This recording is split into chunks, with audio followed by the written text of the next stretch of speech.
Өткөн бир жума ичинде өлкө боюнча 25.000 ашуун жол эрежесин бузуу катталган.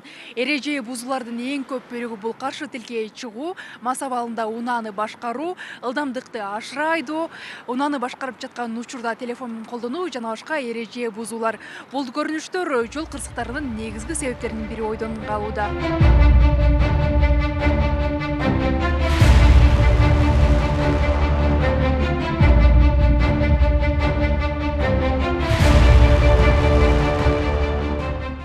Жол эрежесин бузуу унаа кырсыктарына түздөн түз себеп болууда. Адистердин айтымында бир гана этиятсыздык адам өмүрүнө коркунуч жаратышы мүмкүн. Андыктан рейдтик иш-чаралар күчөтүлгөн тартипте уланып жатат.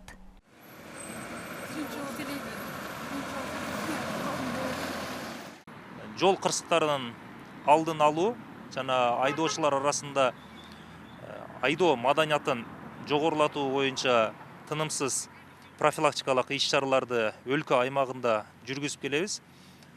Бүгүнкү күндө дагы 4 февралдан баштап 19 февралга чейин өлкө аймагында рульда аталышындагы рейдтик иш-чара жүргүзүлүп жатат. Айдоо учурунда колдонууга болбойт телефонду. Без помощи рук деп турат ал жерде. То есть колуңуз менен кармаган болбойт. Же болбосо специально наушник тагыш керек. Ошол эле аптада өлкө боюнча 94 жол кырсыгы катталган. Натыйжада 5 жаран каза болгон. Ал эми 130 адам жаракат алган. Айдоочулар жол эрежесин билгени менен аны сактабай жатышат. Айдоочулардын басымдуу бөлүгү бул жол эрежесин билбегендиктен эмес, жол эрежесин сактабагандыктан бузушат. Жол белгилерин эле баш ийип бардыгыбыз. Ошол жол эрежелерин карап, ошолор менен эле айдаган болсок, биз ойлойбуз жол кырсыктарынын саны азаят.